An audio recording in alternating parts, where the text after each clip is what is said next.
Hi, my name is Lauren Rush, and I will be presenting the minimum wage public policy.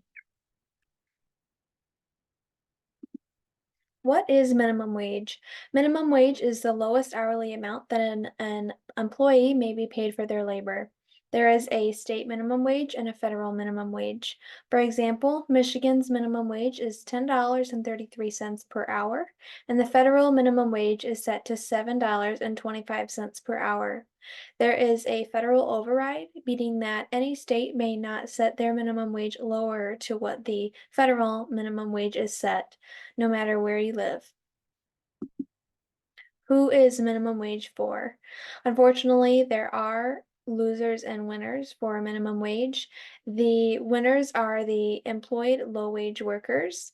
The minimum wage is set to protect those low wage workers so that they are earning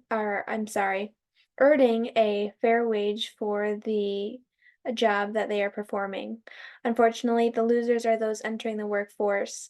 They are at a disadvantage because they do not have any skills or low skills. And thankfully, but unfortunately, because of technologies and robots that are able to perform those duties that low skilled workers would typically perform, they are um, pushing those low skilled workers at a disadvantage because employers are not willing to pay for employees to perform those duties if they are able to save money by having technology and robots perform them instead. The minimum wage was introduced during the Great Depression of the 1930s. At that time, there was no legislation to protect workers from exploitation, which then introduced the 1938 Fair Labor Standards Act.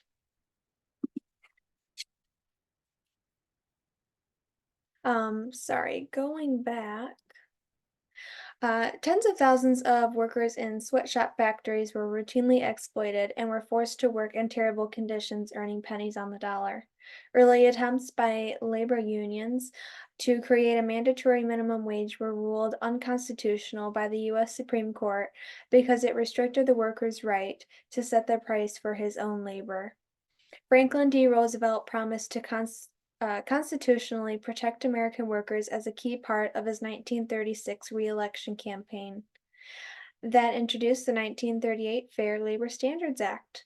It has been 86 years since that has been in effect. The Fair Labor Standards Act was set to protect Americans from exploitation and set the 25 cents per hour mandate.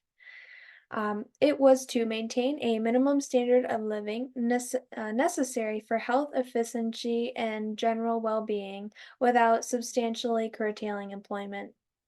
It introduced laws banning child labor and establishing work safety rules. In 1997, Bill Clinton introduced the state minimum wage. During the semester, we discussed these 7 principles. The first being free people are not equal and equal people are not free. This ties into the minimum wage public policy because in the United States, citizens of the United States have the liberty and freedom to um, obtain skills and education to so that we can exchange those skills for wages. If we were all equal and could only perform certain tasks, we would not be free and there would certainly not be economic growth. Principle 2 states, what belongs to you, you tend to take care of. What belongs to no one or everyone tends to fall into disrepair. So I think this ties into any public policy or any topic. But since we are discussing minimum wage today, of course, you are going to protect the money that you've earned through your hard work. So, of course, you're going to take care of your own money more than you would somebody else's.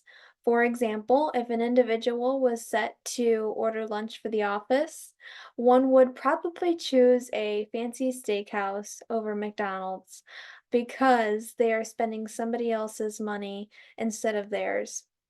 Principle 3 states sound policy requires that we consider long run effects on and all people, not simply short run effects and a few people. At the time, minimum wage was set for everybody since there were few developments back then and definitely not the technology that we have now.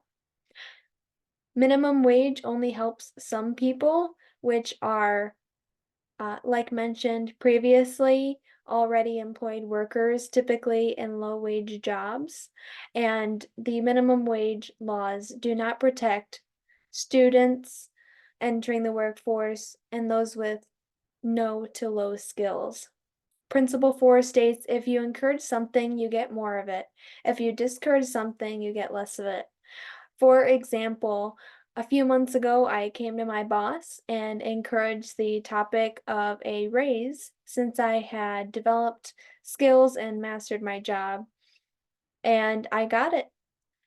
Of course, no one is going to discourage wages, but if you were to leave the topic alone and not ask for a wage, I would probably be less likely to earn a higher wage compared to when I had asked for it. Principle 5 states nobody spends somebody else's money as carefully as he spends his own. This kind of ties into Principle 2. Of course, thankfully, as citizens of the United States, we have a right to spend our hard-earned money on what we want and whenever we want. Of course, we're going to be more frugal with our own money compared to spending somebody else's money or spending somebody else's money on somebody else's will. If you are spending somebody else's money on a gift for a different individual other than you and the owner of the money, you are more likely to spend it more frugally, if that's a word, compared to if you were to spend money on a gift for yourself or for somebody else. Principle 6 states that government has nothing to give anybody except what it first takes from somebody, and a government that's big enough to give you everything you want is big enough to take everything you've got. And I think this is so important, not only for the minimum wage public policy, but for other issues as well.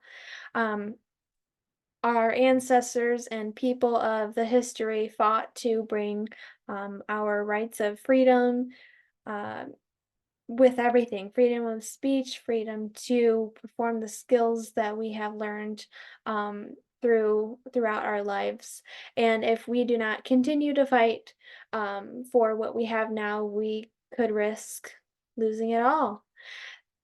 Just like Principle 6 says, they can uh, give us the freedom as quickly as they did as when they gave it to us. Principle 7 states liberty makes all the difference in the world, and it really does, again, for whatever public policy you are speaking about. This kind of ties into the previous principle as well. If we do not keep our liberty and fight for what our people of history have fought for, we could risk losing our freedom to perform our skills in exchange for wages. In conclusion, times have changed, and I believe that we need to update the mandates for today's world.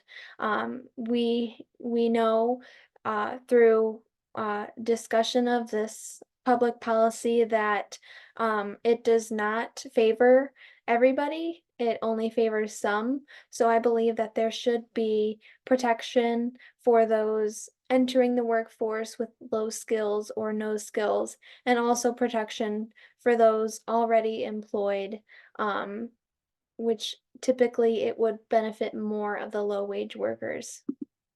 And that is all. Thanks for watching.